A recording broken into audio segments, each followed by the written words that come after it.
Hello, today we're going to be working on an orange slice cake. This is one of my kids' favorites and one of my family's favorites from many years ago. You buy the orange slices, simply the candied slices. And we're going to be cutting those up. I have coconut flour. Since Danny's gluten-free, we're going to do the coconut flour. I just put a couple of spoonfuls in here. As you cut the candy, you have a gooey inside. So you put it in the flour, and I'm using coconut flour, but the recipe just calls for flour.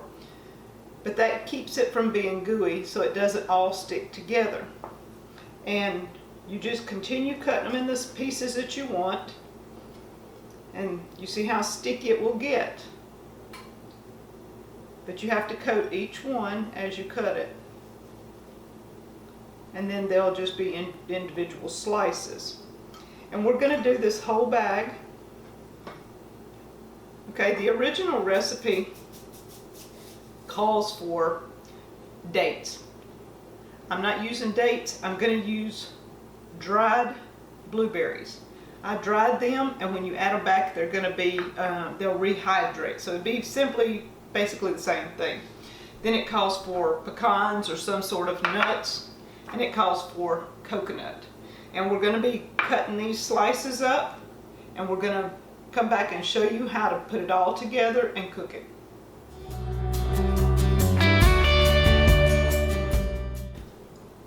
Okay guys, you can see I have all my stuff scattered out here. First of all, let me show you the cookbook, Fixing and Mixing Mississippi Style. This was given to me by my brother. I don't even know if I wrote in it, but yes, 1981. Okay, my brother was still in high school at that point. The orange slice cake calls for 1 cup of shortening. I'm not doing shortening, but here I have a cup that has about half coconut oil and the other half my canned butter. I opened a jar and it's really soft and pliable, and it makes really good for what I'm doing today. The canned butter and the coconut oil go in with 2 cups of sugar. And I'm going to put the original recipe in my new mini cookbook, and I'm going to tell you what I do as far as the changes here. But for today, I'm just going to kind of try to explain it, because you know me, I don't cook the way the recipe calls. None of my recipes are exactly like they call for, but I do recommend using the recipe. If you can do gluten, use it exactly like it's written, okay? So here we have the butter and the coconut oil and the sugar. And what we're going to do is just mix this together. I do not use beaters. I could, but I hand mix this. You just kind of cream your sugar and butter together, or sugar, butter, coconut oil mixture together. I showed you the shortening that I swapped to coconut oil and butter. 2 cups of sugar. We have 4 farm fresh eggs. These were picked up yesterday. It calls for half a cup of buttermilk. Okay, I use, as you can see here, almond milk. I used half a teaspoon of lemon juice to half a cup of almond milk to make my buttermilk. Okay, then it calls for 1 teaspoon of soda to 3.5 cups of plain flour.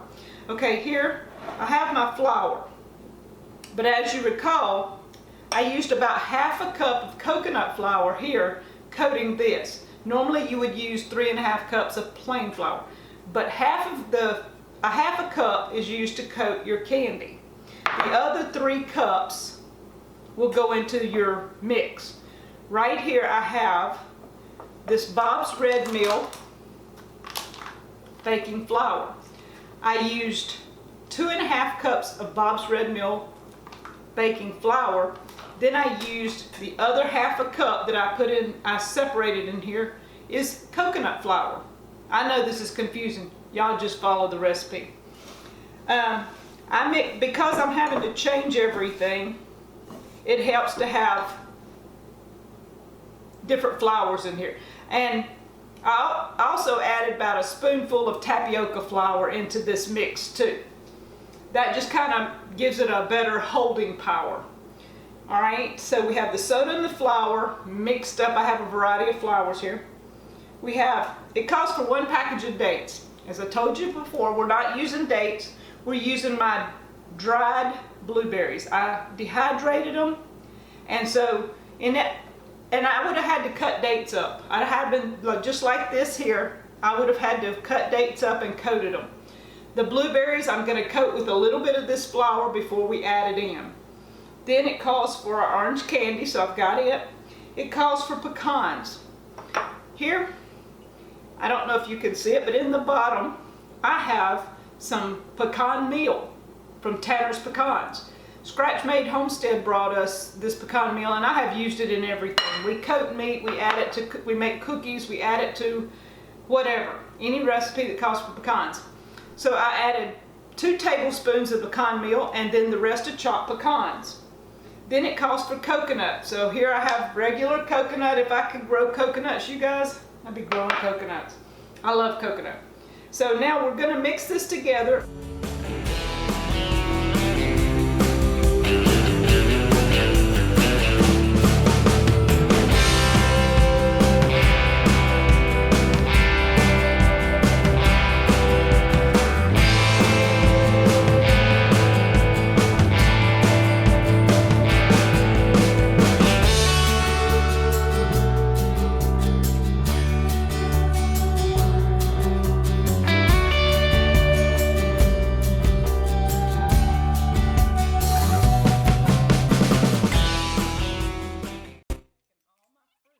Basically what we're making is a fruit cake, a baked fruit cake, but it's called an orange slice cake. So I have orange slices, the blueberries, the dehydrated blueberries. I have the pecans, the pecan meal, and the coconut all mixed up here. And it's all coated in flour. And again, coconut flour. Now, our mixture here, you can see, has gotten pretty thick. So we're going to add our buttermilk mixture, or our almond and lemon mixture, and we're going to mix this really well before folding in the fruit.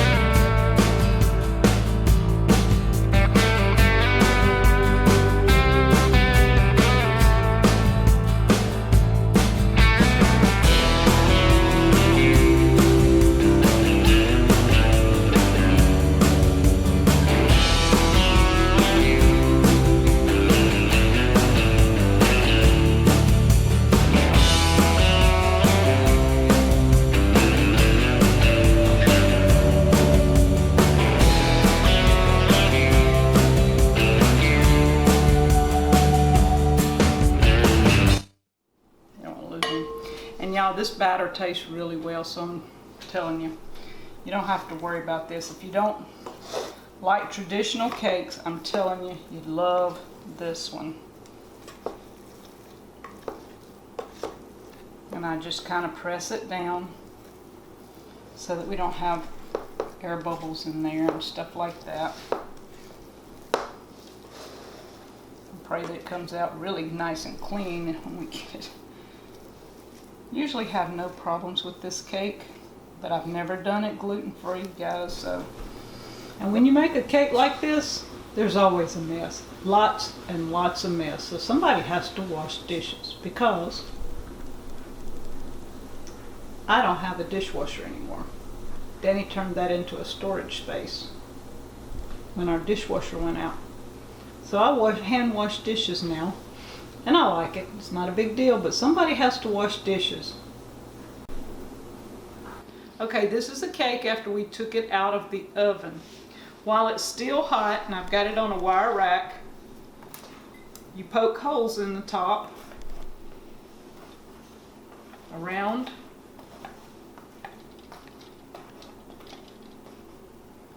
Then you take 2 cups of orange juice, and this is Deep South orange juice.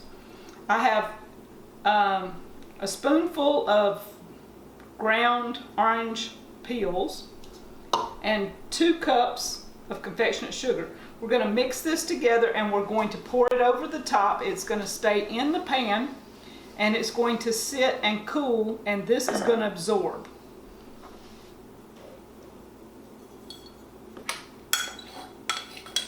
And the best thing about this cake is you can wrap it once you take it out in tin foil, or you can wrap it in plastic wrap and then tin foil, and you put it in the refrigerator, and you can keep it for 2 weeks before even slicing it. The longer you keep it, the more moist it gets.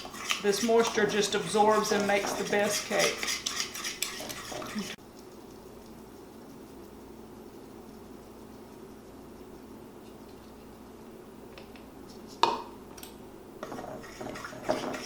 You just want to kind of mix it up until the powdered sugar kind of melts, or else you're going to have just lumps of sugar over it.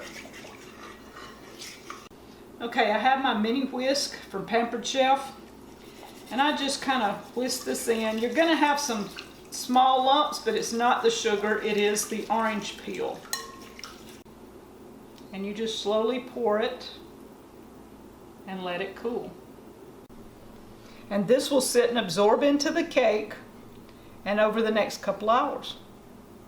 There you have it, our orange slice cake. We'll show you what it looks like when it comes out of the pan.